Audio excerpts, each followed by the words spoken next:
Cleo. It's not even actually been that much of a long time coming, really. It just feels like it because, well, I'm going to try and get all of my compliments out the way early. You're just the kind of person that leaves an impression, and it makes you feel like you've known the person for substantially longer. Okay, in a good way. Okay, that's fine. Yeah, absolutely. I think I had been to one of your streams a while back, but it was kind of like a raid and run, and then someone recommended you as a raid about 3 months ago, and I came in and I was supposed to raid and run again, and I was just captivated. It was it. You sang "Blame It on the Weatherman" for me by Bewitched, which is, I would have called it a guilty pleasure years ago. What's the point in being guilty about it? Facts, though. If you like it, you like it. Stuff everybody else. Yeah, absolutely. So it's just a pleasure. The same as TikTok by Kesha is just a pleasure. It's not a guilty pleasure at all. I will sing that song until the end of time. So welcome on over, and yeah, thank you for being here. Like straight off the bat, you were heavily requested once our two communities started to intertwine, and then especially when you came on for a brief talk during one of the Friday topic shows. Like the amount of comments, I don't know if you saw them at the time, but people were just saying that, you and I bounce off each other really well. And in fact, one person was like, are you two going to create a brand new podcast together? I'm like, maybe not create a brand new podcast together because we're both busy people, but certainly get in for one. So anyway, with all of that out the way, could you give us an introduction to the many facets of Lady Cleo? Oh, cripes. So yes, hi, I'm Lady Cleo. I'm very much one of these, I think we already mentioned it in chat, a jack of all trades. I was one of these weirdos that basically, if I saw something cool, I was like, I'm going to learn how to do that. And things just kind of snowballed from there, realistically.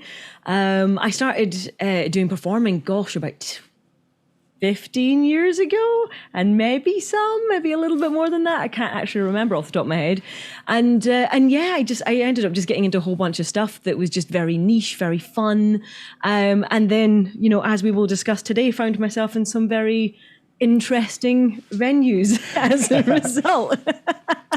Well, let's go back to that kind of 15 and maybe some, ago, when you were obviously only 10.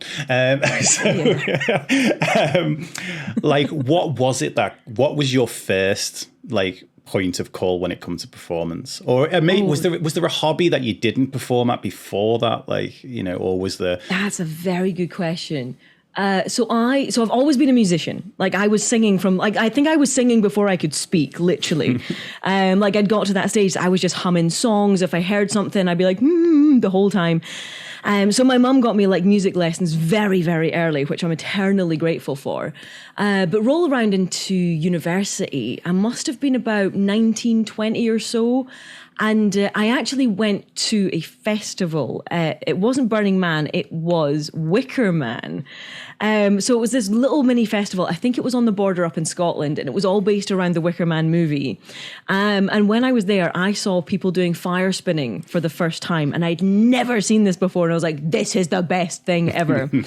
And then I completely forgot about it. I think I bought myself a set. I hit myself in the face at least twice, and then I was like, no, this is not for me.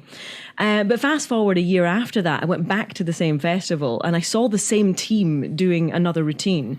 And they had just got miles better, absolutely phenomenal stuff. And I was like, okay, you actually need to practice. So as a result, I ended up, again, I dusted off this set of poi, which was really not safe. They were I don't even know how you describe them. They were solid rubber. They were really heavy and really hard. Yeah. Stop it.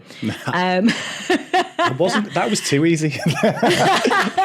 You can read the minds already. But yeah, they were really solid. They were really hard and not comfortable if you hit yourself with them. But I just kept rolling with it. And then after that, just every single time I saw something new, I was like, that's for me. I'm going to do this thing now. Amazing. Yeah, I tried contact juggling at one point because I've seen some of your stuff of doing that, and that was the first time I'd seen it in a while, and I was like, I've still got I never got around to getting the glass ball. I had the plastic ball or the rubber ball. Of course, yeah. Because you don't want to drop that thing and break it. Oh God, no. And I think I got about as far as maybe going over the top of my hand and back a few times. Nice. But that took me about 7 days or something, or like of just non-stop obsession. But yeah, it's like I am definitely one of those people that, like, I think the first time I saw fire spinning, I was like, that is so cool, but I'm also scared of fire. So it's so. To be honest, I think I got over that fear because of fire spinning. I've set myself on fire at least 3 times, and every time I've been pretty chill about it. So.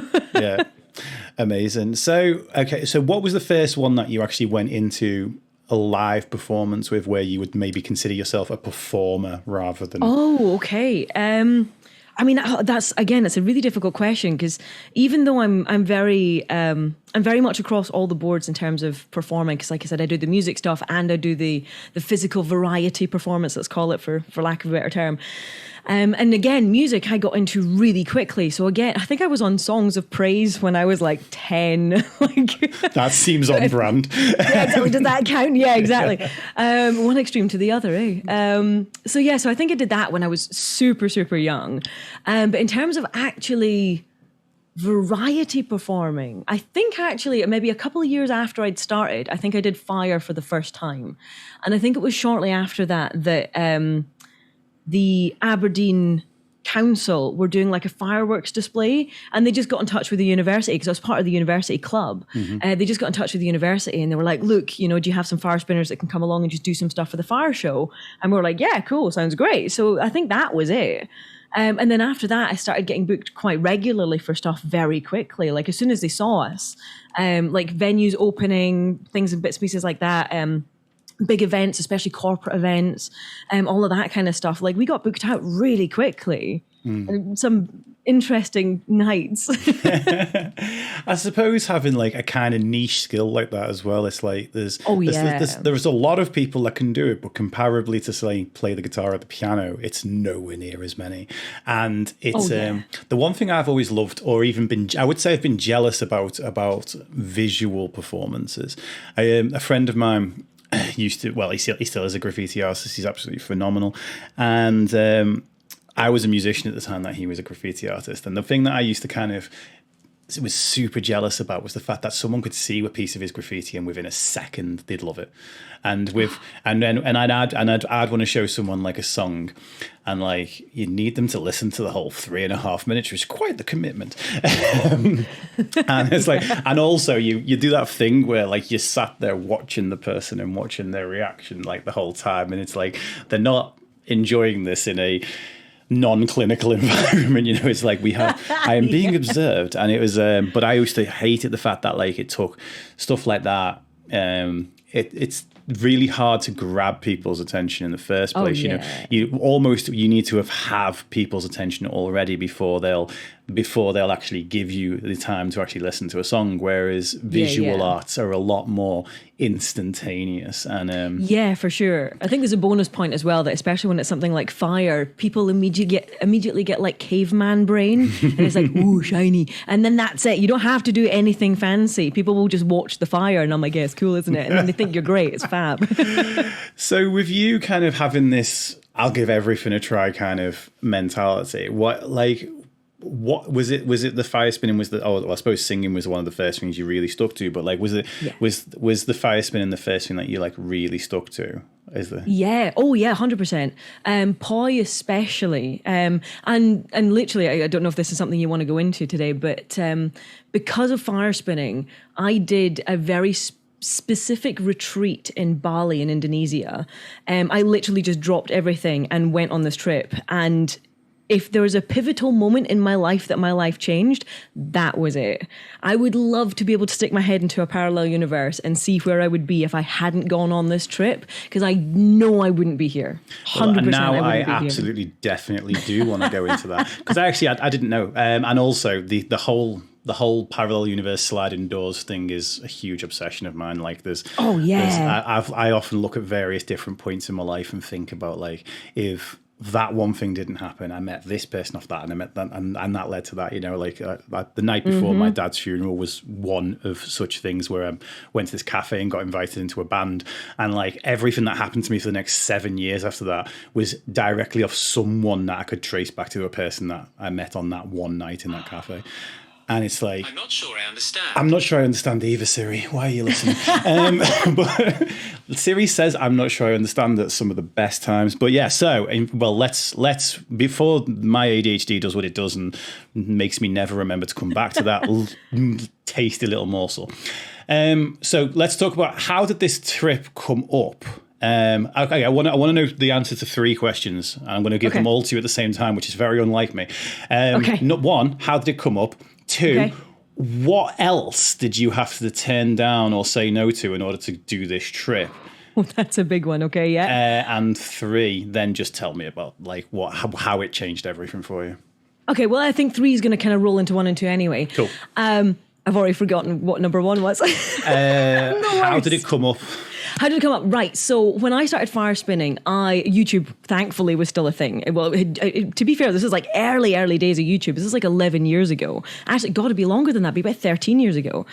And I followed a guy on YouTube called Nick Woolsey, his name was, and he's an incredibly good fire spinner, and now actually one of a very good friend of mine. And he used to run regular events across the world when he would just meet up with a bunch of fire spinners and we'd do workshops and we'd just have like fire spins together, and it was just really lovely. It was like a community share space, basically. So at the time, I was in a very strange place in my life. I was monogamous. I was settled down. I say settled. I was engaged. I was planning kids, like the whole family. I was working my way up that ladder, as you do. And I was miserable. I was full-time teaching as well, I think, at the time. And I hated everything. I really hated everything. And I knew it wasn't where I wanted to be. And I had a full-on breakdown. And I was probably only about maybe 23, 24 at the time, something like that. And yeah, because of this whole breakdown, at one point I was sitting on my lunch break and I'd been in tears for like a good hour because I was just so stressed with everything.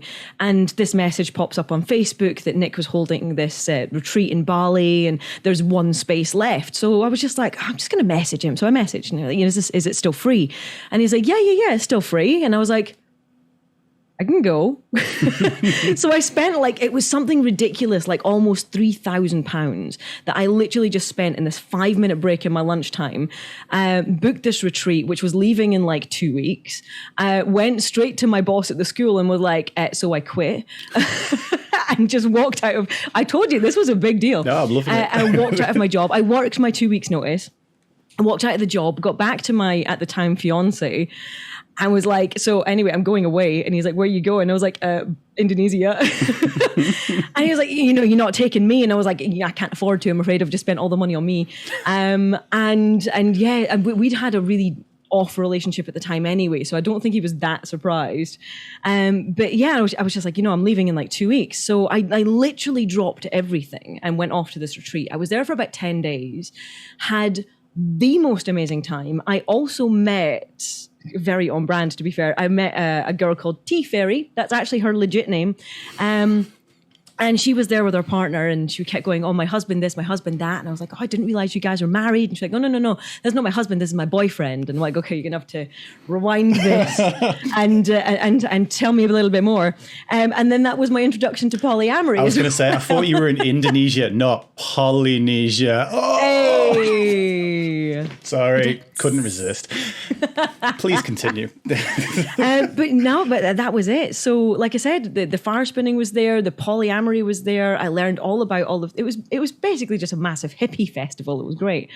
And then when I came back, I spoke to my fiance. I was like, look, I'm not happy. This is not what I want. And I dropped everything and I moved to London. And it was literally that retreat that had done it. If I hadn't gone on that retreat, like I said, I 100% would not be where I am now. 100%.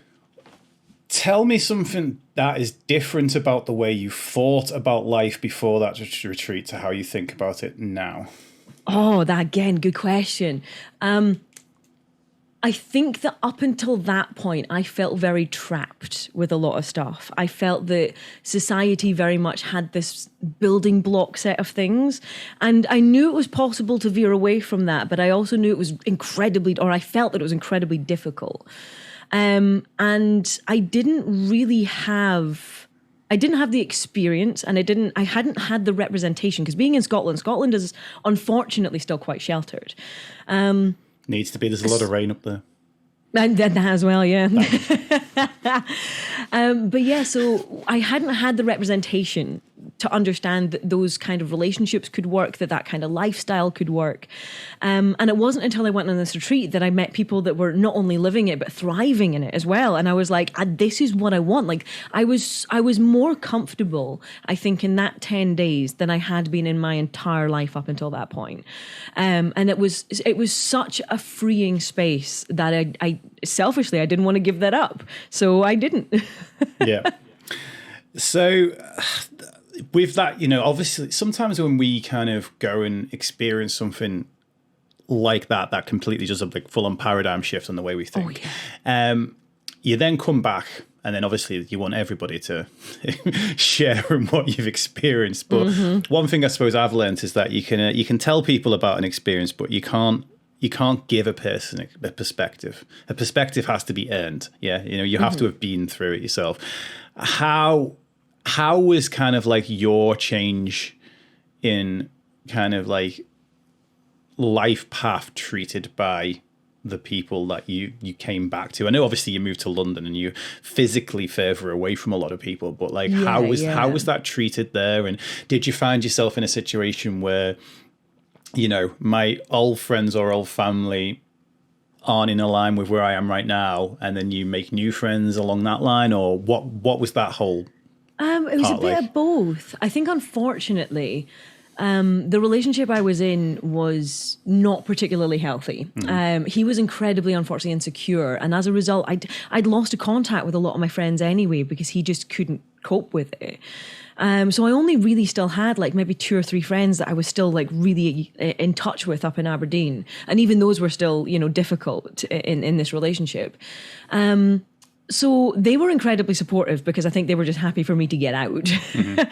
But thankfully, I think because, again, of this retreat, I'd met so many people there that were so like-minded that I'd made instant new friends anyway. So they just sort of adopted me, just sort of like took me under their wing and like, no, this one's ours now. Yeah. And I didn't, there wasn't really any fight in it. I just sort of drifted from one to the other, and my friends sort of waved along the way. And occasionally I still get obviously messages from them. I still keep in touch, and they're always super excited to see the kind of ridiculous stuff I get up to now.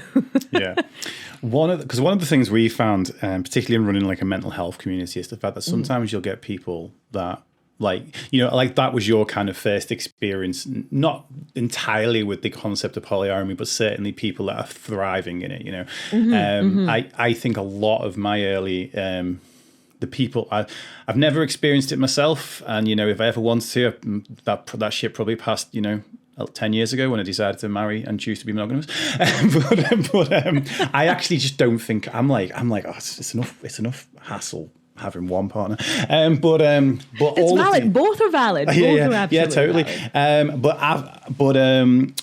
Like from the early experiences I kind of had with people, it was like they were all just hot messes that couldn't hold down, couldn't handle a single relationship rather than 4 at the same better than rather than 4 at the same time. And it's only been in the last couple of years since coming on Twitch actually that I've met people that live that lifestyle and actually are making it worse. Work, not worse. Oh my God, say worst Freudian slip not that ever. Bad. No, making it work. But the thing is, like, a lot of people, even when a lot of people come into our community and we're talking about mental health in an open way, like in an empathetic way, an encouraging way, it's the first time they've ever experienced that, which is still mind-boggling to me that they've not experienced it somewhere, like maybe not in the house, but somewhere before they get to me, this random guy on the internet, But the thing is, what that often does is it goes from, okay, they could, like, it's this weird double-edged sword of the fact that they could handle the way that their parents were about it, or their close friend circle was about mental health before. And now that they found people that live this lifestyle and openly embrace it, it's like now when they go back to the people that they were before, it's harder for them to. Oh yeah. Is that kind of like, does any of that like kind of resonate with this story? A little bit yes and no. I think again, there's probably ties a little bit more into my family. Right. That I think, again, just because they're as sheltered as they are, and they don't really have they haven't had, like I said, the representation of that kind of lifestyle and how it can work. My mum especially has always been very sort of like, oh, you're going to die old and lonely because you don't have, a husband, all this kind of stuff. And I just don't think she really understands how it can work. But I think it's just because she's never been able to see what that looks like. And again, as you said, from her perspective, the only times she's ever seen non-monogamous relationships is usually when, people are just having an absolute breakdown, or they've got a third wheel in there, or something weird is going on and they're just sort of like sleeping around. Like it's not a healthy representation of what those relationships can look like. Yeah. So it is a bit of a difficult one, but I think, to be honest, if we go with family, just avoid the conversations. Yeah, I suppose it's like it's even in those situations, it's like people have seen countless examples of toxic monogamous relationships. People have seen countless examples of bad monogamous relationships, but people have also seen many examples of good monogamous relationships, and it comes back to that powerful phrase of that representation matters. It's like, is that and which is one of the reasons why, again, I've left sort of talking about this to the point at which being able to speak with someone who does know what experience thriving in it, because the last thing I wanted to do is like let's bring non-monogamy or polyamory into the stream, and then someone goes, yeah, it's a hot mess, and it's like, well, it's like Admittedly, that makes me a little bit biased because I wanted it to be. I kind of pushed towards it being a positive, but I that's generally what I want to do. Is like, I want to show here is the positive representation. If people want to find negative representation, they can go and do that on their own time. Yeah. But I'm going to try. I mean, to be fair, I think the short answer is that all relationships are hot messes. You just sort of muddle through them as best as you can. Like, yeah, it's as long as it's the right kind of hot mess for you. Exactly. Yeah, it's. I often say to it, it's all about rhythms, and this comes back to, I suppose, music, in the fact that it's not, there's not always the two rhythms that work together aren't always the same rhythm. Like the same rhythm does work well together, but contrasting rhythms can make really exciting and really interesting things. But certain contrasting rhythms don't contrast; they clash. So it's like and I think, or I suppose you could do it rather than rhythm. You can do it with harmony. There's consonance and dissonance. Consonance is two notes that work well together. Dissonance is two notes that don't. But even then, dissonance is something that can come in and out and create interesting things as long as it's not just constantly there. So sorry, just full on tangent. But no, it's a great metaphor. but where was it going? This is what happens when I do tangents, though. Tangents aren't the problem. It's getting back to where you were before the tangents. Oh no, I get there. I'm with you. It's fine. So okay, right, because we haven't even brought the topic onto kink yet. Is polyamory? Where's the Venn diagram of polyamory and kink? Is it considered a kinky thing? Is it considered within the community? Is it considered a kinky thing from outside of the community, but within inside the community, it's considered how's it thought about? So the funny thing is, the poly community and the kink community and also the fire spinning community have a huge Venn diagram crossover. And the neurodiverse community. Yeah, exactly. All of those things. I would say it's less of a Venn diagram and more of a circle. It's more of a jelly pit. Yeah, literally. The crossovers are just incredible. Like, even when I started moving into kink work in the kink industry, I bumped into so many people. Like, even so, I'm sure we'll end up talking about this properly, but I had the Fetish Awards last week, which was amazing, and I bumped into about 3 different people from both the fire spinning community, the alternative modeling community, and also just like poly groups as well. And I was just like, this is just incredible. So the communities are incredibly crossed over, like very, very crossed over. I think for the most part, because of the way that kink requires very healthy and very open communication, I think a lot of people end up gravitating towards polyamory just because they recognize, for example, that they're going to have kinks that their partners can't always fulfill, and that becomes a thing. But then that also really opens up what it means to actually have a relationship. So even the line of what it means to be poly and what it means to be non-monogamous become very blurred. So it is a really interesting one, and I think realistically, my personal perspective is that we are all not monogamous realistically. Like if you actually break down what a relationship actually is, everybody is non-monogamous because we all have multiple relationships that are incredibly important to us for different reasons. And just because you're not sleeping with everyone in those relationships doesn't negate those relationships. Yeah. Especially then when you look at things like asexual relationships. So I feel like a lot of people in the kink community have very much gravitated towards that very similar sort of mindset because it allows them to just be more open about what they want from that kind of environment as well. Yes. So would you say that like within the kink community, it causes you to ask more questions about yourself and about what relationships mean, about what, and these things that most people would be actually asking themselves if they didn't just follow here's what the general society, basically people are running the default program and had never really questioned it. And like when you said it then, it's like, my relationship with my best friend, like completely platonic but totally and utterly intimate, like that man touches bits of my soul that nobody else on this planet does. And I think if he was able to be as open as I am, he'd say the same. He'd just say, yeah, I love you, buddy. Still counts. Yeah, totally. But yeah, so for yourself, I mean, I feel like how did you get into kink is such an open question. And where were your first like questions around you? Actually, okay. Let's start with what does kink mean to you as a question, and then we'll go. Okay. So that's a good question. So I mean, my mind was very much gearing more towards like the kind of performing side of it. But in terms of me personally, I think again, once I got that introduction into polyamory and non-monogamy, I think obviously kink just sort of, as we said before, just kind of tied into that very naturally and very organically. Like those two things went very hand in hand very quickly.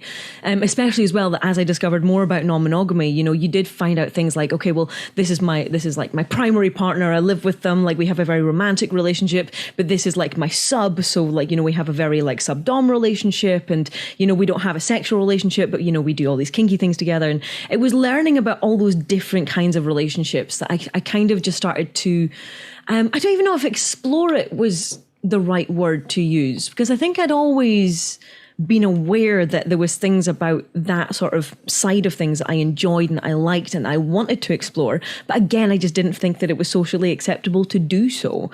And now I find myself in this space with these fabulous people that it was okay to explore these things, and I just rolled with it, I suppose. I think as well, like, I kind of tread a very different line to kink than usual. I think for the most part, a lot of people fall very much comfortably into like BDSM sort of categories, like that kind of thing. Whereas my kinks tend to be much more kind of sensual and tantric based. Like there's still other things about like the kind of bondage side of stuff that I still really enjoy and I really love. I especially love some stuff just for the pure aesthetics of it, like shibari, for example, is amazing. But definitely I think in the more kind of sexy senses, I suppose it's the more sensual side. But I think kink is one of these things that it just allows you to explore things in a very vulnerable place, and it doesn't always have to have a sexual nature to it. And I think that's something that a lot of people get very maybe not confused by, but I think they get caught on that they think kink and sex have to be the same thing, and they're absolutely not. They are very, very separate. And for the most part, a lot of people I know, if they have a kink that they fulfill with someone, it doesn't tie into sex. They're completely separate things. And for the most part, it's just about really releasing that vulnerability rather than it being a sexual thing. Are there any parts of what I suppose would be considered normal, mainstream, or vanilla, of just regular life that actually are kink, but people just go, well, that's just normal? Ooh.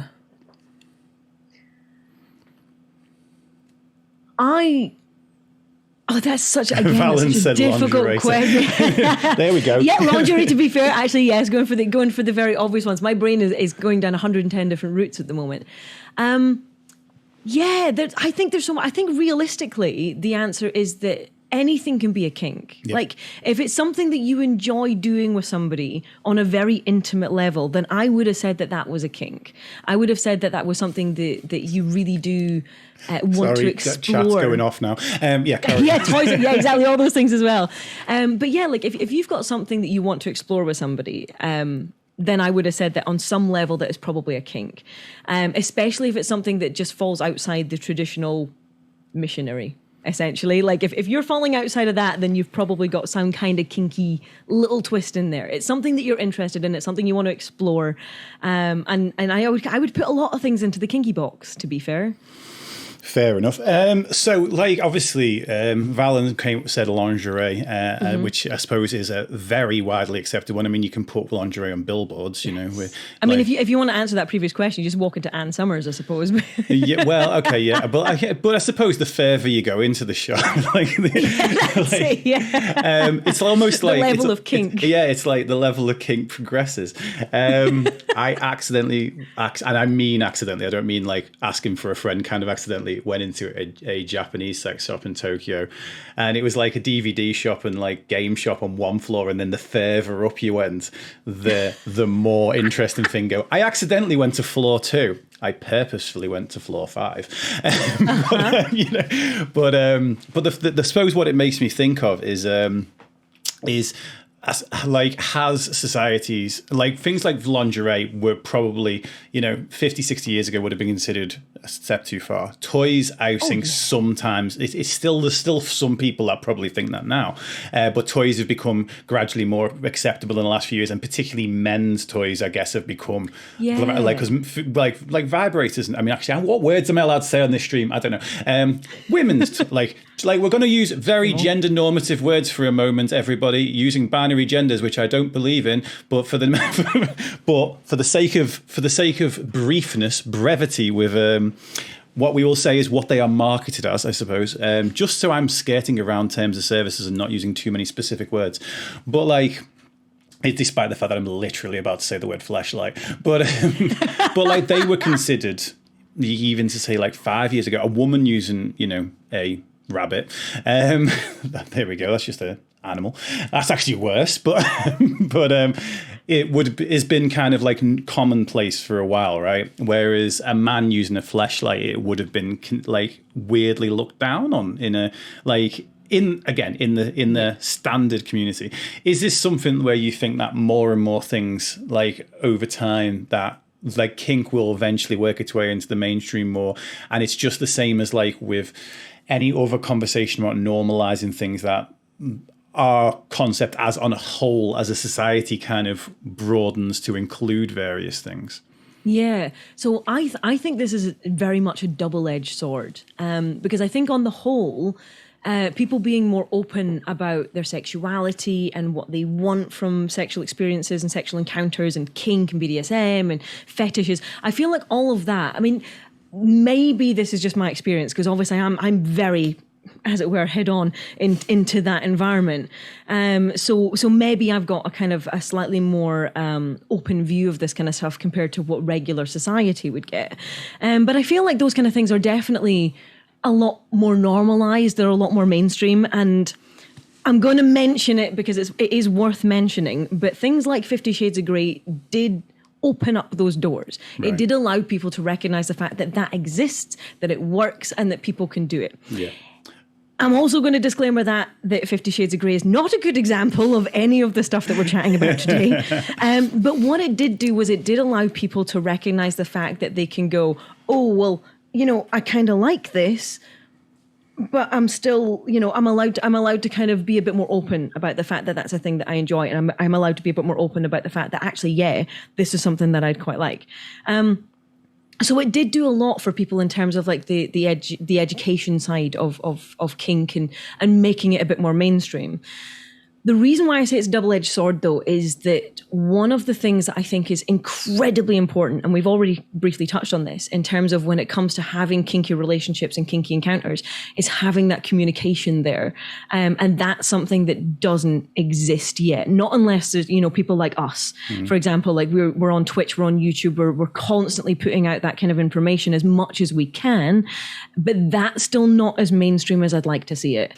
I feel like the support around the communication, especially when it comes to something as potentially volatile as sexual relationships, I would love to see the communication being a lot more supported and a lot more talked about. And I feel like it's almost like we're missing a step, that we need to have that before we can really enjoy the kinky goodness. But we're not quite there yet. Yeah. Yeah, I actually thought you were going to say something that was similar to what Valen said, was the fact that the more the one of the side effects of kind of like kink becoming more mainstream is actually part of what makes it exciting for some people is the secrecy aspect of, or the taboo. The taboo isn't always 100% a bad thing. It's like a certain amount of taboo actually is what helps keep the kind of the perceived feeling of risk or the excitement in there for a person. And obviously if suddenly everything was it's all good as long as there's consent, as if that was the way the whole world felt tomorrow, it'd be like, oh, like, where do we go from here? But because there is always that element of, I guess, of a forbidden fruit or whatever, it's like, but I think that's also important to recognize, though, because as much as I understand that for a lot of people, that very secrecy side of stuff, and that, as you say, the forbidden fruit side of things is what makes it kinky and is what makes it sexy. If you remove the consent, you're also realistically removing the sexiness. That's not fair on anybody, obviously.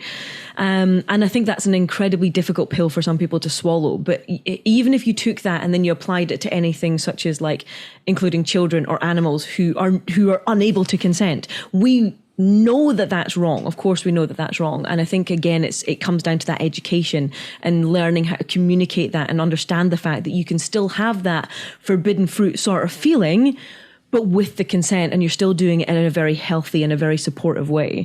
I've heard of some incredibly well thought out scenes, shall we say, in which people really wanted to have that sort of like consensual non-consent, for example, and that people really wanted to have that feeling, but obviously in a healthy and safe way. And some of the ways that people have got around that is very creative. Speaking of things that aren't able to give consent, I read an article about a lady in America, obviously, who is married to a puppet. Yes. And not only that, she's had his baby. Okie dokie. Yeah. I'm like, and honestly, I'm like, you do you, as long as no one's being hurt. But the thing I'm just braining the logistics, to be honest. I might read the entire article to the stream after we do the interview, because this is the bit that boggles my mind the most, right? Mm-hmm. They got married, and there was 250 people at the wedding. Interesting. Yeah, I couldn't get 250 people to my wedding. Was there not a guy that did the same thing? There was a guy that married his sex doll? But then I think he also divorced her because he thought she was cheating on him. Oh, yeah, I think that's how I came across this story, because she's now divorcing him because the puppet is now, she thinks the puppet is cheating on her. And it's like, and let's just say there's very big grey areas where my whole concern for people's mental health, but not wanting to stigmatise mental health. Oh yeah, absolutely, and that's it. And it's one of those annoying things that I suppose like people often want to. And the reason why I've never jumped in with the question about there is a very legitimate question that I don't actually want to get into, which is like childhood trauma versus desire, like where your kind of sexual desires go. Because I know I've spoken to people in the past who feel like that they were hypersexualized by childhood trauma, and I've spoken to people in the past that feel like their asexuality came from that. But then it's the reason I don't go into talking about those things is because it's kind of, those stories tend to be tremendously invalidating to other people who just, no childhood trauma, but have that kink aspect, or no childhood trauma and just naturally asexual. And it's one of those weird things that, like, the thing I hate most, and I know you do as well, because this is like what we first spoke about, because no one ever really takes the middle ground anymore, is the fact that, like, whenever people have these conversations, that, like, the narrative that comes out of it is often, it is all like this, so it's like, it is always people with trauma who have this, or it is always, or it is never people with trauma. Like, it's never related to trauma. And I think we've kind of, the problem is the people asking the questions are usually the wrong people. They're usually scientists that want to answer the question for the sake of science, but have no, they have no connection to that community whatsoever. So whenever they ask those questions, they do them in insensitive ways, or it's just an experiment for them, which, but anyway, that was a full on, everyone in chat will be like, oh, but we want you to ask those questions. Like, tough, I'm too sweared. That's a whole podcast in itself, to be fair. I'm too scared. Cleo and I'll have that conversation in person in 5 years. We'll put a Zoom invite out to anyone who wants to watch. I'm not doing it on my stream. Goodbye stream. I like being able to talk to people, even if I can't say everything I want to say. But now I need to. Now the tangents have done that thing again. Oh, so what I was going to say was, you mentioned earlier, obviously, that it's almost like the Venn diagram's almost a circle, and the fact that within does performance, what is the link between performance and cabaret and kink for you? And I know obviously you do cabaret, kink related cabaret shows, but like, is there performance for you that's not related to that at all? And there's performances for you that specifically like scratch that itch? Like, how's that journey for you? Yeah, again, I think as a performer, I think you kind of just have to take what comes, like, quite literally. And I think it gets to that. Stop it. I was trying really hard to rephrase that sentence, but it's fine. I just smiled.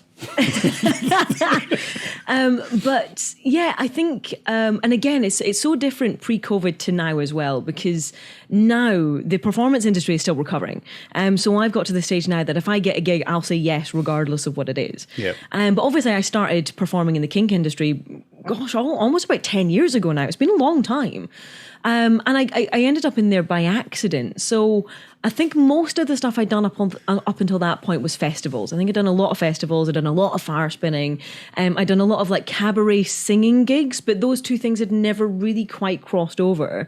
But then I actually got into production management. So I started managing shows, and I started booking the performers, and then I'd build the show together, and I'd help people tweak their performances to make the show work. I would build playlists, all that kind of stuff.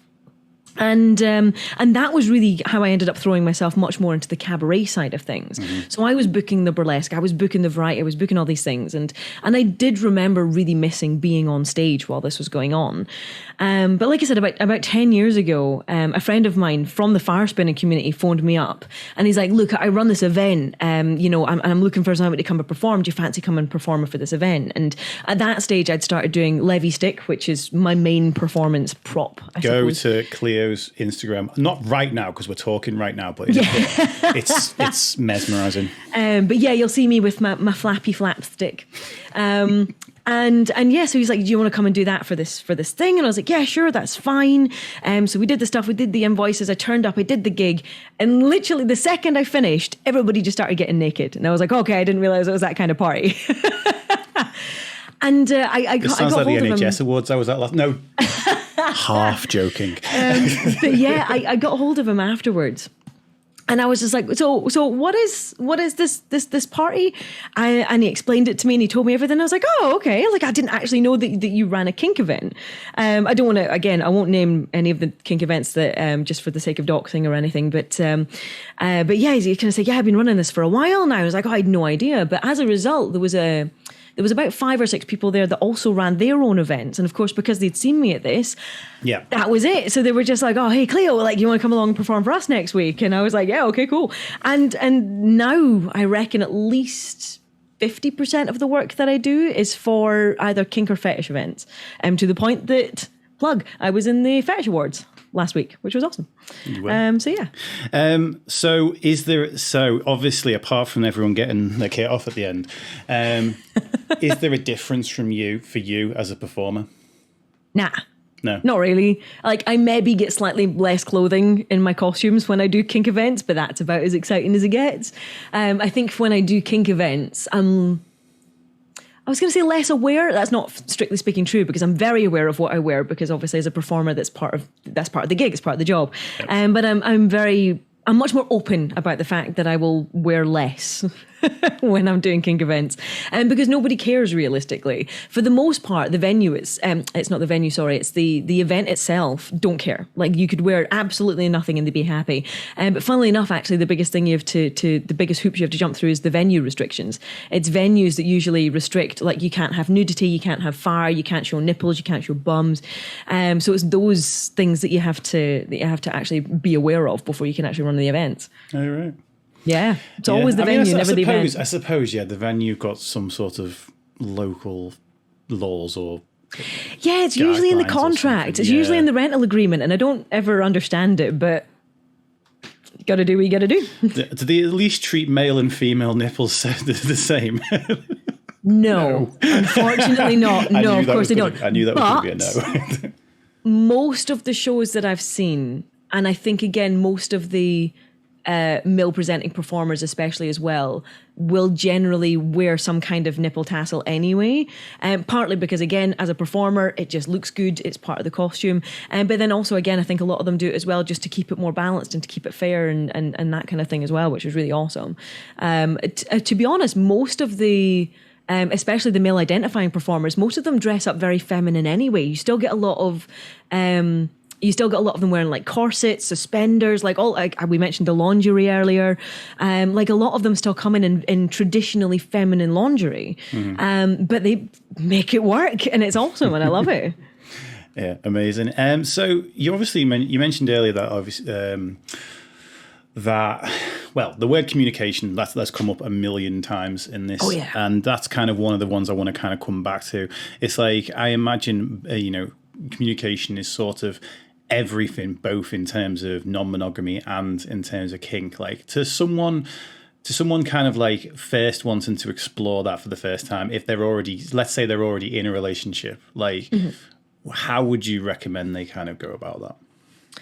Exploring polyamory for the first time, or just non-monogamy? Yeah, I mean, it's kind of like the same question both for polyamory and also. Well, let's while we're sort of still on kink at the minute, like, if someone feels like, obviously, because kinks are often like tabooed and they're often like pushed underground. Obviously, people may discover they've got one, like, in their teens or whatever, and then it's just treated as a pervert or whatever, or someone not even directly finding out that you've done it, and totally not speaking from experience here, but like, someone might say the thing that you find that you're into, and then it might just be mentioned that it's disgusting or whatever.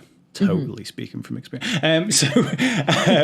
Like, how would you kind of what would you say to someone who's kind of like, just because I imagine this happens with your Twitch community all the time, right? Because obviously big part of your Twitch community is you talk about performance, but you also, it's like, it's a very kink friendly space, basically. Oh, yeah. In fact, it's the most kink friendly space I know, because you openly say that to whenever someone's new or whenever a raid comes in. It's like part of, and I remember, like, when I brought my community over to you a few months back, like, literally members of my community were all like, oh yeah, I'm a, like, and what we'd normally, as we do, is put like sexuality, put pronouns, put whatever your mental health condition maybe, or your neurodiversity is in your thing, and then the word kink was in, like, and we'd never spoken about it, never, not once in my community, just because, I don't know, I'm the weirdest thing about it is, like, I'm not anti anything. I'm open as anything. I'm completely non-judgmental.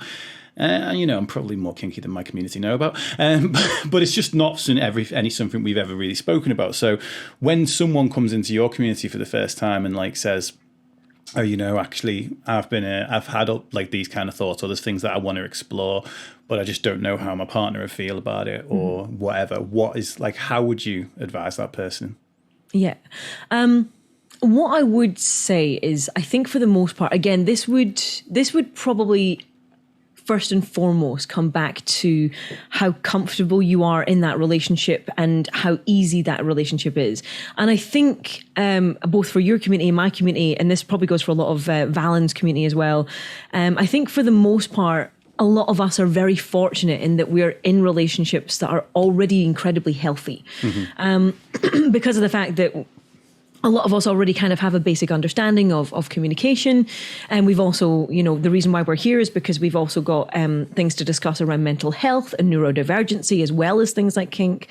And I think that a lot of us are already in a very fortunate position that having those kind of conversations with our partner would be probably fairly easy, even if a little bit scary.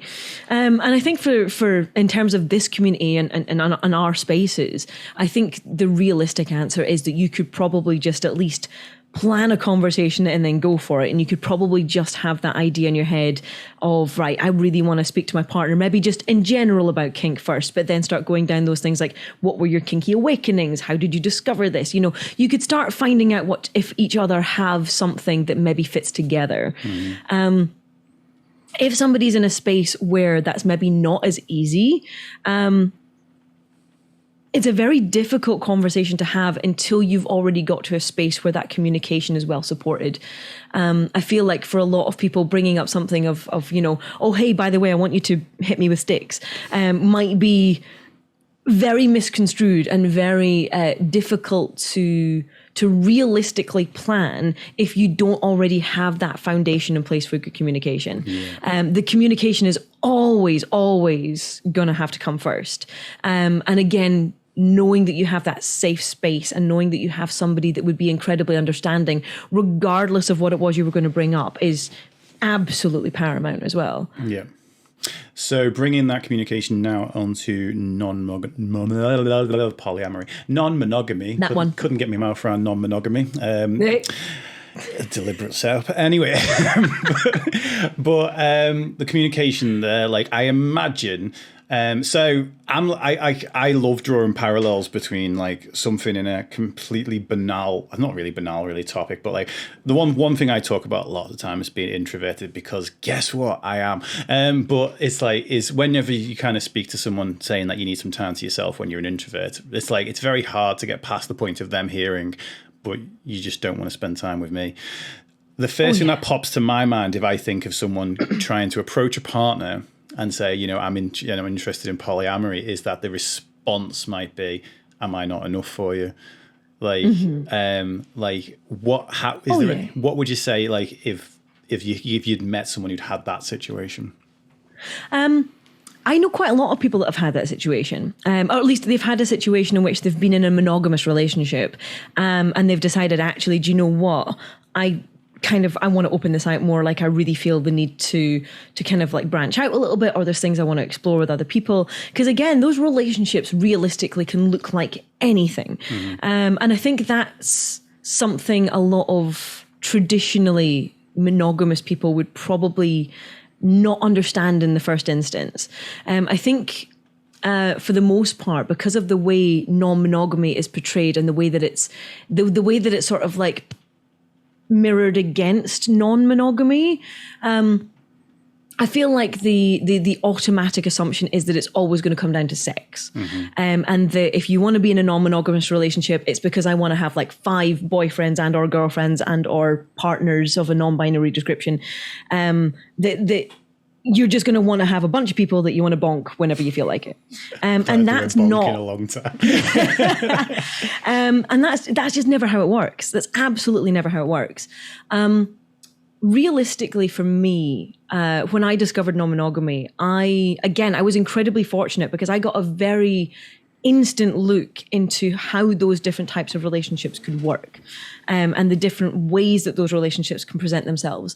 And I recognized the fact that the way I'd always felt about my relationships was exactly the reason why I was leaning in towards non-monogamy, in that even when I was monogamous, and I use that in the sense of that I was only sleeping with one person, even when I was monogamous, I saw myself very much in a position where all of my relationships were important. All of my relationships meant something to me. All of them, I wanted to be there for specific reasons. And I didn't want to lose any of those relationships because I suddenly had the one that had to suddenly tick all those boxes. And that never made sense to me anyway. So the way I always saw it was that I'm in a relationship with every single person that I know. So every single person that I have a relationship with, we have something, but every one of those relationships has a different boundary. Yeah. So for some people, sex would be completely okay. For other people, maybe only kissing would be okay. For other ones, it can just be incredibly snuggly, but nothing else. Maybe other ones are romantic, but they're not sexual. Maybe other ones are sexual, but they're not romantic. Other ones are kinky. Like, there are so many different ways that you can have a relationship. And I know I said this way back at the start, but I think it's worth repeating, is that it becomes very blurred as to what a relationship actually constitutes and what a relationship actually is. So I think, again, that the hardest part of having that conversation of switching from monogamy to non-monogamy is really getting people to understand that that can mean a plethora of different things. And even poly by its very nature, like, there are so many different ways to have poly relationships.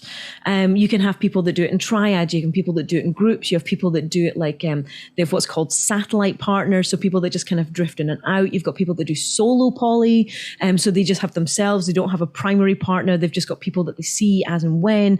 Like, there are so many different ways to do it that, excuse me, the realistic first step would probably have to be recognizing what it is that you personally want out of those relationships, and then being able to go to your partner and being like, hey, this is how I feel about relationships.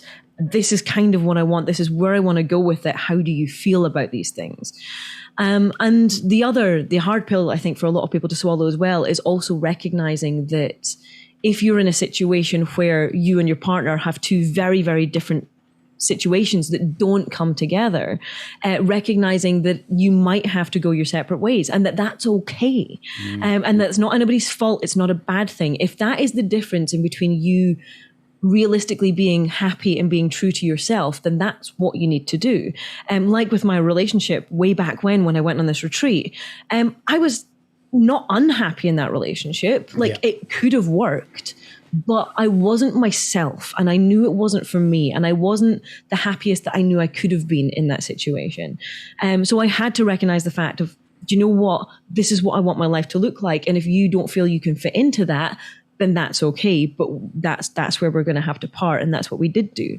But that doesn't always happen. There are plenty of other situations in which people have gone to their partners and said, hey, look, this is how I feel about these people. This is how I see these relationships. How do you feel about exploring that more? And that has then become, actually, do you know what? Yeah, stuff it. Let's try it and see what happens. And it's worked and it's flourished. So yeah, it's again, it's always going to come back to communication and realistically being able to have that conversation with your partner. Yeah. One thing that, like, Wabber's just put in the chat is, I said, I could have the kink convo on my stream easily. I just have to be careful personally, as I both want to talk on my own experience but want to respect my partner's privacy.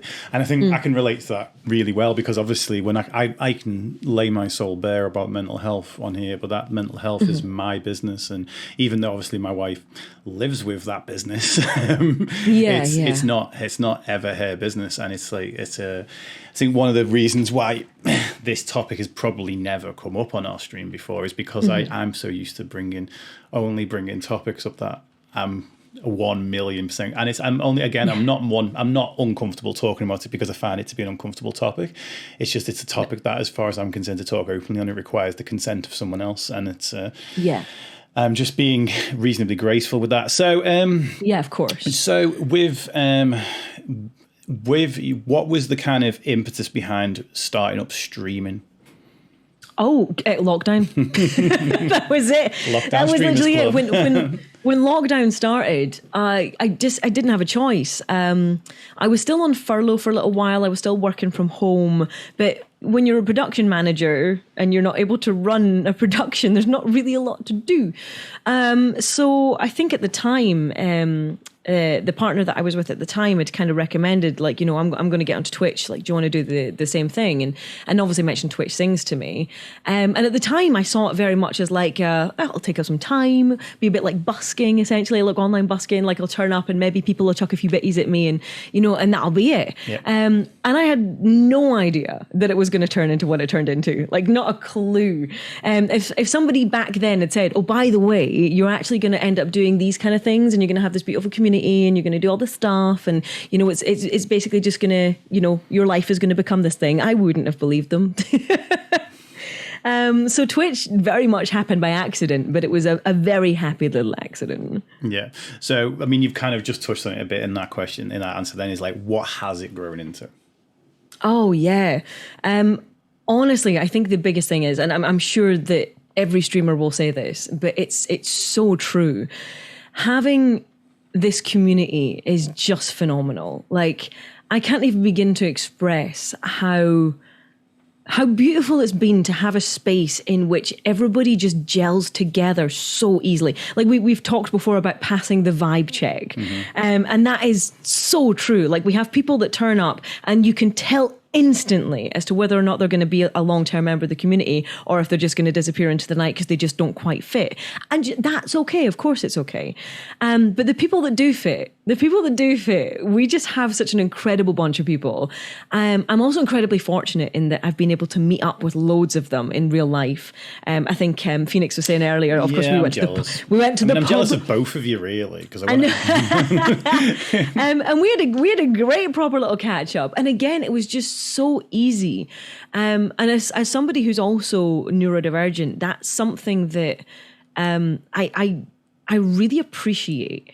Because for me, a lot of the time, relationships have always been incredibly difficult, especially when I'm meeting new people for the first time. I find it awkward. I find it uncomfortable. I don't know what I'm doing half the time. I have never felt like that about a member of this community. Yeah, like, that's it. Like, people as soon as do people not believe that about you too? Yeah, that's it. Like, I'm so incredibly, I mean, I think everybody will confirm that I'm awkward as fuck.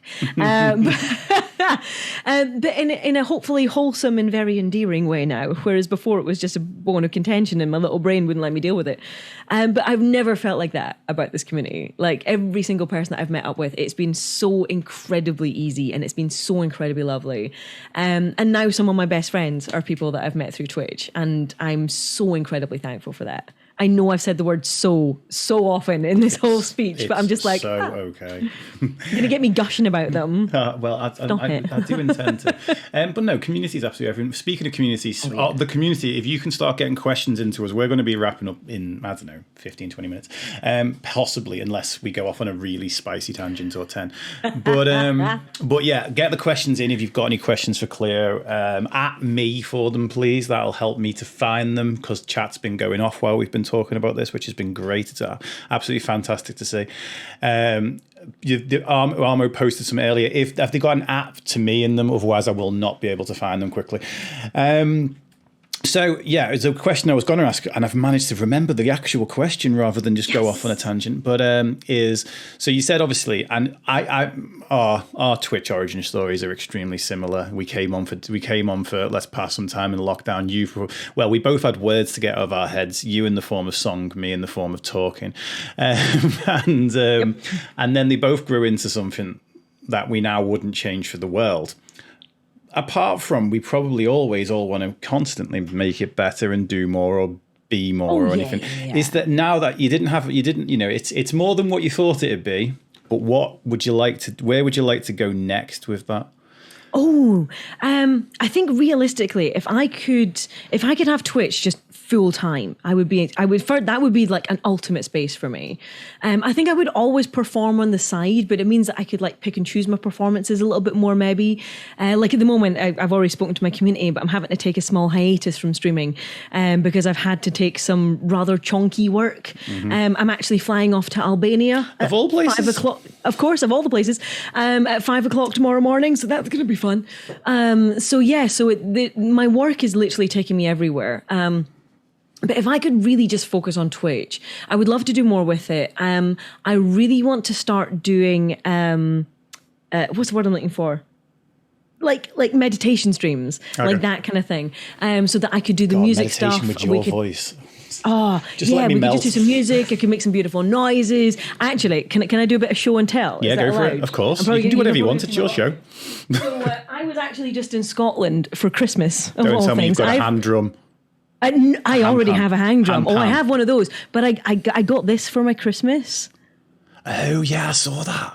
How cool. Like, you get to anyone on audio only listening back to this on the later date, it's one of those circular glass sandy things where there's sand in the water, and as you turn it round, it makes new... it makes pyramids. I love it. I love it.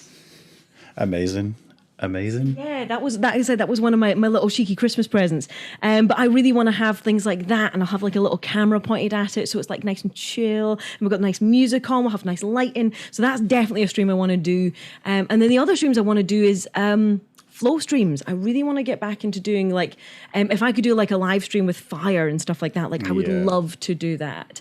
But that's going to take a bit of setting up. That is going to take a little cheeky bit of setting up. Yeah. That's the plan. That is definitely the plan. The cabarets are always going to get bigger and better. We're always going to do more with those. We've had community cabarets now as well, which has been awesome. I really enjoy those. So the community gets a chance to get involved. But yeah, we just do a lot of really good fun stuff. And I think, again, the biggest thing for me was always having that idea of being able to bring cabaret to people, especially considering a lot of the community had never seen it before. And being able to bring that to people and being able to bring that to Twitch especially, that was always going to be where my heart really kind of went with things. And that's always where I'm going to be focused as well. And also gives me a chance to support some amazing performers, and I get a chance to do both the performing and the production management side, all rolled into one handy little stream. So, yeah. Amazing. I'm going to go to Armo's question because I found it now, which is my parents were in an open relationship and they realised that they didn't really fit together as they grew and met other people. Sadly, it ended up hurting us kids. They ended up taking a lot of time out as a family before the breakup. So I'm wondering how to live a fulfilling kinky life while there are children in the family. Interesting. Yeah, good question. Yeah, it's a good question. It's one that I don't have a lot of experience of because I don't have kids of my own. So I can't talk about it from that perspective. However, I do know a lot of people that do have kids and have very incredibly healthy poly relationships. For the most part, it's difficult to sometimes determine whether or not it has been the non-monogamy or whether it has been the situation that has actually caused some of the heartache and the stress. For the most part, a lot of the poly relationships that I know come together. So if you've got kids in those relationships, a lot of those kids then essentially have like 5 or 6 parents. Yeah. So a lot of those people come together into one place. So it's much more about putting all of those eggs into one basket, as it were. Yeah. So you've got everybody coming together and everybody supports each other. You have sometimes somebody's partners, or metamor is the fancy term for a partner's partner. So somebody's metamor will essentially like babysit the kids one night while allowing their other partners to go out on dates. And again, if they wanted to explore their kind of sexy times or kinkiness, like that kind of stuff, that they could go away and do that. And the other partners will look after all the kids together. So they have a really healthy setup. And I think that's probably one of the best ways to do it, especially if you've got kids involved. Yeah. But again, unfortunately, this always comes back to the communication. If people don't have the ability to communicate properly, then they're not going to be able to support those relationships in a healthy enough way that means regularly kids are going to get caught in the crossfire. Yeah. So it's always got to come back to that. And that doesn't always necessarily mean having communication with your partner. That can also mean having communication with yourself. And really recognizing in yourself when your insecurities are taking over, when your anxiety is taking over, when something is affecting your mental health to such an extent that you're then lashing out on the people around you, or you're being spiteful, or you're being passive aggressive, and then nipping that in the bud before it gets to the stage that it starts negatively affecting other people. All of that is incredibly important and has to come first. More often than not, it's that causes the problems, not the kink and not the non-monogamy. Yes. Yeah. I mean, so I'm going to chip in with my 2 pennies worth as a parent of 2. And my kids were from my first marriage, which, ended up being non-monogamous, but not by my ex-wife's choice. So basically, yeah, I was a cheating bugger back then. I've learned my lesson, okay? Now... But yes, that wasn't great for my kids. But ultimately, the relationship that we were in before, and I'm never using this as a justification for cheating. I will use this as a justification for ending the relationship, but not for the cheating, as the relationship should have been ended. And if we'd have carried on in that relationship, it wouldn't have been good for my kids. And now, okay, my kids did struggle with the separate household thing at first, but they actually are in a situation where they've got 4 parents now. They've got I actually joke around saying that they've got 2 biological dads and 2 step mums. No, other way around. 2 biological mums, 2 biological mums and 2 stepdads, because if we're going with gender normative ideas of what makes a man and what makes a woman, me and their mum are the feminine energy people, and then my wife and her husband are the masculine energy people. I love that. Despite the fact that, like my wife just is amazing in a dress, but she's like definitely the man of the 2. Do with that what you will, chat. I don't care. But yeah, so like I always joke saying that they've got 4 parents now, and that's been, they've got that, like in the same as what you just said then, is that like people within the community ultimately even in monogamous relationships, 2 separate ones, what me and my wife and what their mum and their stepdad do in their bedroom is not part of the kids' equation. It's not. They don't want to know. It's like, and they'd be repulsed and all the rest of that, even if it was as vanilla as anything. So it's not part of the equation. So it comes down to ultimately living, doing the best. How do you fulfill that kinky side of things? Well, you do, but you still do. You make being the best parent you can be for the kids as an individual still your utmost priority. And also the other thing that you said just towards the end then is we talk about this often in terms of like stress management and stuff, or even your own desires. But again, when we're always talking about desires, we're talking about your desire for downtime or whatever. We're always talking about it in a more kind of, before the watershed kind of way. But if your desires physically are not being met, it's going to have impacts on you in a negative way, which then makes it goes back to that whole concept that we talk about a lot on this stream, that self first isn't selfish. It's like you might actually find that by exploring those sides of your life safely and with being a great parent as a central priority, find that you end up being a better parent because of it. Because a person whose needs are met tends to be better in all of their other relationships. Oh, yeah, 100%. Gender in my Mindset by Dave podcast shopping. What? I'm like, what? I'm like, what did I say? I prefaced it with I was being gender normative. But let me see if there's any more questions. Is there anything else that we've not that's not come up in this that you think is really important that have not led you towards the questions? Oh, again, it's such an open thing to chat about that we could literally go on for hours, I reckon. Yeah. Like we could go on forever. But I think realistically, the main point that this is always going to come back to is that, as with all of this, the thing you have to have under your belt first and foremost is learning how to communicate, and being able to do that in a very healthy way.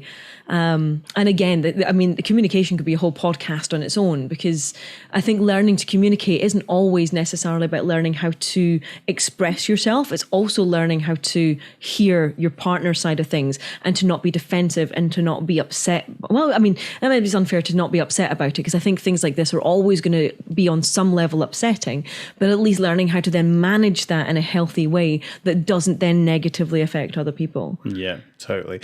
There's no other questions that I can see, but there's a couple of comments that I think are quite relevant. Pike's Bomb says, whilst kink has often been part of my life, it actually also became a healthy healing mechanic to recover and rediscover after a severely abusive relationship. And then says, hope that made sense. Makes perfect sense. Oh yeah. In fact, actually, that was what that's good. It's reminded me about the big question that I wanted to get to, and I put this in the friggin' Instagram post so that I'd remember to get this, and I've only just remembered it now. Is that because often when I bring, first of all, I just love talking about loads of different topics personally, but when I bring stuff that's not mindset or mental health onto the podcast, I often kind of feel a need to justify it a little bit, mainly because in the past people have gone, what's that got to do with mental health? Everything. Your mental health is impacted by everything in your life, so therefore therefore you can talk about anything and it's to do with mental health. Ta-da, fixed it. But ultimately, I think that what I think of when I think of well, essentially being true to your kinky side or being true to your polyamorous side or whatever it might be, is ultimately is about your identity and our identity. Finding out who you are is a huge part of what makes us feel good in our own skin, and feeling good in our own skin is an integral part to happiness. So therefore, kink equals mental health, giant question mark. No, 100%. No, absolutely. I think, again, I think you've put the quite literally the nail on the head there, is that if you are in a position where you're having to mute a significant part of yourself, whether it's non-monogamy, whether it's kink, anything like that at all, you're going to put a lot of stress on yourself. And that's, I mean, like I said, when I was back in my early mid-20s, I was in a miserable space because I was doing the things that society expected me to do. I was doing the things that I was expected and that people wanted me to do. But I wasn't happy because I knew it wasn't me. And I think, again, I'd always recognized the fact that my relationships weren't adding up to the way society expected me to have relationships. And I didn't know why. And the second I had that realization, it was just so many doors just suddenly opened up in my brain that I was like, oh shit, this is how it works. And this is what I wanted. This is what I've been missing. And like I said, it's never been about sex. It has never, ever been about sex. It's always been about being able to have those connections with people, and allowing myself that freedom to explore that more and to recognize the fact that it is a huge part of me, and to really step into that literally changed everything. Like I said, that was such a pivotal moment, just because of that one instance. And I think it's incredibly relevant to that. Yeah, amazing. And this one's kind of, I suppose, any fellow, if any fellow neurodivergence or any autistic people in our chat, I think, well, I'll be interested to see if what Nathan says here resonates with you. It says, for me, kink really helps me navigate those kinds of encounters as an autistic person. There's this kind of deep understanding within kink that what feels good to one person can be painful to another person. And being autistic, I struggle a lot with physical touch. So kink allows me to explore things safely, and the communication at every step makes that more accessible for me, which I think that's just fantastic. Oh yeah. Yeah. I mean, there's a lot in chat there that I could probably still pick up on. Look at, was that the comment, by the way? Keep my eye on it, because Petra said, look at Nathan's comment above, and I've only just scrolled down to see Petra say, look at it above. So I think it might be related. Oh no. Can we talk a bit about, it's right above. Can we talk a bit about the intersection of kink and neurodiversity? As an autistic person, kink has made intimacy more accessible for me. Cleo and I did briefly speak about this in our DMs. Is this something that you're happy to talk on? Is that something that you've got thoughts on? Like the intersection? Yeah. So I will leave that completely open to you, because it's not something I've delved into all that much, because obviously this is the second, I suppose, conversation about kink I've ever had. The other one being with Valen in the middle of a sex education talk. So where he taught me the difference between kink and fetish, which I didn't know until that day. So, and I think I've forgotten, and I'll get them. I've not forgotten. I've not forgotten the difference. I've just forgotten which one's which. Wait, a kink is a preference, and a fetish is the one that you can't do without. Is it that way around? Yes. Yeah, that's the general consensus. I pay attention. Yeah. I remember things. So, from your experience, so am I right in saying that you are non-confirmed neurodiverse, or you suspect? Yes, so I am currently on the waiting list for autism, and then I likely am going to have a side of ADHD. But put it this way: when I put my form in for my autism diagnosis, they fast-tracked me. So and they don't do that for anybody. That's a pretty good sign. So I'm still self-diagnosed, unconfirmed, but likely, highly. Yeah. So, like, I suppose, has there been within your community, has there been a link between that overlapping Venn diagram between like the neurodiverse side of the community and the kink side of the community? Like, how would you say that intersects a lot? Oh yeah, absolutely. And do you know what? I think one of the biggest reasons is the fact that I think from the get-go, people that are neurodivergent immediately recognize that they don't fit into societal norms, and that therefore a lot of the things that also traditionally don't fit into societal norms just sort of make sense to them. I think that people that are neurodiverse tend to have the ability to maybe be a bit more open to things like that, because they don't already have that idea in their head that, well, society says that this thing is wrong, or society says that thing is bad, so I'm immediately going to block it out. Yep. I think in neurodivergent headspace, I hear a thing that, society says this thing is bad, so I'm going to go and look into it. Like, it's a much more almost an open curiosity from that side of things. I don't relate to this at all. Yeah. But I also think, as well as, was it Nathan? I think Nathan said that when you have a neurodivergency, because you function, and especially for a lot of us on a very physical level, and because we don't function in a traditionally normal, and I air quote the word normal, in a traditionally normal way, it allows us, and it becomes a lot more natural, I think, for us to find different ways of exploring that. Mm-hmm. And I think it's quite unsurprising that a lot of us do fall into sort of slightly more kinky terms. And again, even polyamory, because of the fact that we recognize that relationships and how we express ourselves in those relationships become very ambiguous, but also still very important, especially when they work. Like if you have a relationship that works well with you, you don't want to give that up. Of course you don't. And those relationships become important for whatever reason. So I think it's just very natural for a lot of people that are neurodivergent to explore that a lot more, and to possibly almost feel less embarrassed about exploring it as well, because it's like, well, I don't fit into society's norms anyway, so fuck it, I might as well just, if I'm going to go to one extreme, I might as well just go the whole way, Yeah, maybe. It's just like quite a while back, and we've never really formally discussed this within my community, but the overlap in terms of the non-binary members of our community and neurodivergence is very, very and that is very, very close. Now I've never kind of wanted to sit there and say the two are linked or whatever. But in my head, I'm like, well, if there is a link there, it makes perfect sense to me, because neurodiverse people think about the world differently. If we think about the world differently, then surely we think about gender differently. It's like why I've never questioned my own gender, but it's also because I've never really given two shits about the fact that most of what most of the qualities that I've been told about having as growing up and everything, people have said I've got quite a lot of feminine qualities. I've just always seen them as human qualities and never really seen that as like a thing. So even I think differently about gender than pretty much most of my friends. Mm-hmm.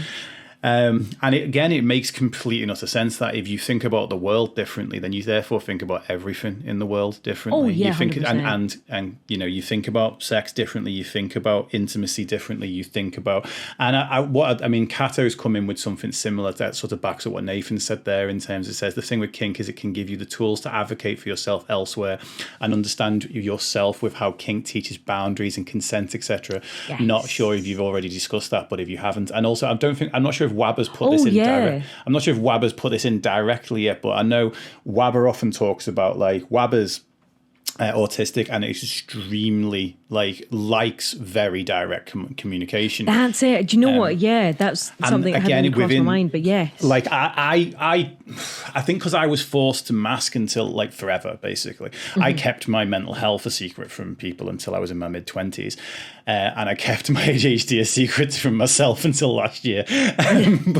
But because I was taught to mask to the point of which that was just what I was expected to do. I can read between the lines a lot in conversations, but I actually do prefer people telling me things in a straight way, and not trying to have to. Yes. And I think that same thing is if it's assumed that within that type of relationship that communication is key, consent isn't necessarily every single step of the way. There's no room for ambiguity with it really. It's it's you're either in or you're out with this thing, and if it's a kind of not a hell yes, then it's a hell no kind of thing. It does set up almost the way we talk about how communication is there. It sets up the way a lot of autistic folk like communication to be about anything. Oh, yeah. Yeah.